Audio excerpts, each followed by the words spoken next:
Assalamualaikum warahmatullahi wabarakatuh. Baiklah, di sini kami dari kelompok 1 akan mempresentasikan hasil diskusi kami dalam bentuk video, yaitu salah satu media pembelajaran. Pada salah satu media pembelajaran kami mengambil yaitu storyboard, di mana di sini kami akan menjelaskan dengan salah satu materi yang kami ambil yaitu tentang sistem imun. Baiklah, di sini saya akan memperkenalkan nama-nama anggota dari kelompok saya, yaitu saya sendiri, Dina Harfareza NIM 19010008. Di sini saya sebagai moderator. Yang kedua, Hafifah Putrianda NIM 19010014 sebagai pemateri. Yang ketiga, Revi Febriani 19010016 sebagai pemateri. Yang keempat, Sonia Elizabeth Hasani NIM 19010023 sebagai pemateri. Dan yang kelima, Deza Dwi Indriani NIM 19010025 sebagai pemateri. Baiklah, langsung saja kita akan menjelaskan bagaimana tentang media pembelajaran yang kami ambil, yaitu tentang storyboard. Untuk pemateri pertama, dipersilahkan. Terima kasih kepada moderator yang telah mempersilahkan saya untuk menyampaikan materi ini tentang pengertian sistem pertahanan tubuh, yaitu sistem pertahanan tubuh adalah sistem imunitas yang berperan atau mengenal atau menghancurkan serta menetralkan benda-benda asing atau sel-sel anormal yang berpotensi merugikan tubuh. Nah, adapun fungsi sistem pertahanan tubuh yaitu 1. Mempertahankan tubuh dari patogen, inflasi yang dapat masuk ke dalam sel inang.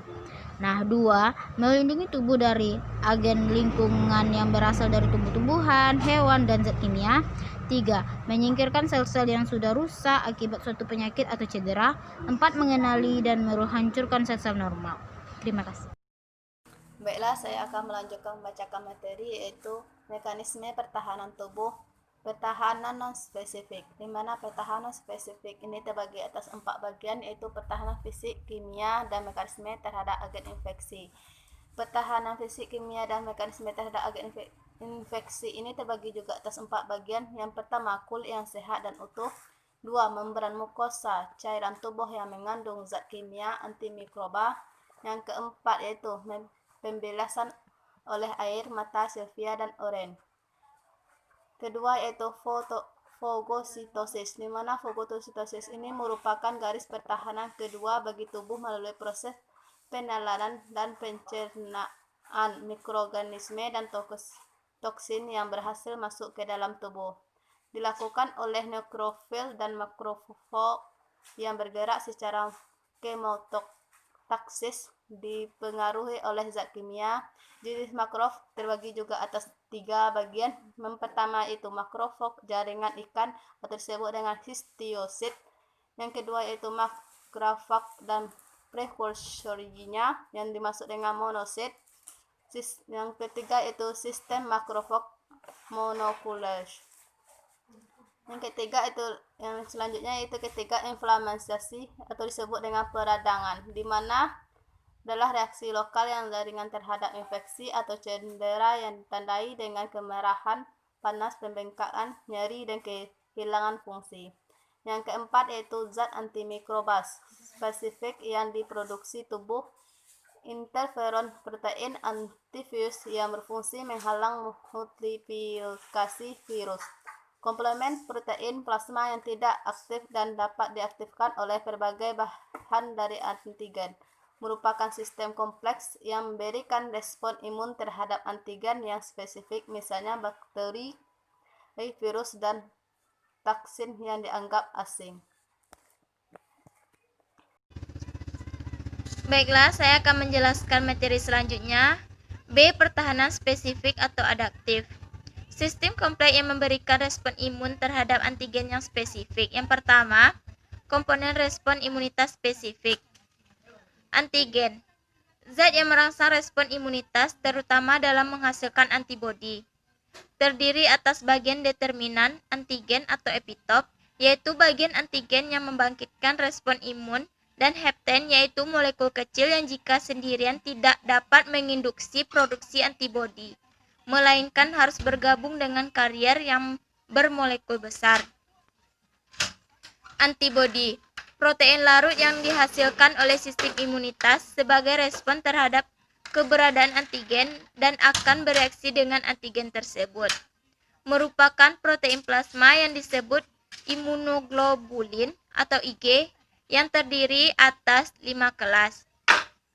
Yang pertama, IgA, melawan mikroorganisme banyak terdapat pada zat sekresi seperti keringat, ASI, dan ludah. IgD, membantu memicu respon imunitas jumlah sedikit. IgE, menyebabkan pelepasan histamin dan mediator kimia lain. IgG, jumlah paling banyak sekitar 80%, jumlahnya akan lebih besar setelah pajanan pertama. IgM, antibodi pertama yang tiba di lokasi infeksi, menetap di pembuluh darah. Struktur antibodi, 2 rantai berat, 2 rantai ringan. Daerah variabel atau V, daerah konstan, daerah Hinge. Selanjutnya interaksi antibodi dan antigen. A. Fiksasi komplemen, yaitu aktivasi sistem komplemen lebih kurang protein serum oleh antibodi. Jika terjadi infeksi, protein pertama dalam rangkaian protein komplemen diaktifkan, memicu aktivasi protein-protein berikutnya. Hasilnya adalah virus dan sel-sel patogen mengalami lisis. B. Netralisasi. Terjadi jika antibodi menutup sistem determinan antigen, sehingga antigen menjadi tidak berbahaya. C. Aglutinasi atau pengumpalan. Terjadi jika antigen berupa materi partikel. D. Presipitasi atau pengendapan, yaitu pengingkatan silang molekul-molekul antigen yang terlarut dalam cairan tubuh. Baiklah, hanya sekian materi dari saya kembalikan kepada moderator. Nah, baiklah, sekarang kita akan melanjutkan materi selanjutnya, yaitu mengenai faktor yang mempengaruhi sistem pertahanan tubuh. Yang pertama yaitu genetik atau keturunan, yang kedua fisiologis, yang ketiga stres, yang keempat hormon, yang kelima penggunaan obat-obatan dan tidur. Hal itu dapat mempengaruhi sistem pertahanan tubuh. Selanjutnya yaitu gangguan terhadap sistem pertahanan tubuh, yaitunya yang pertama hipertensi atau alergi, yang mana merupakan peningkatan sensitivitas atau reaktivitas terhadap antigen yang pernah dipajankan sebelumnya.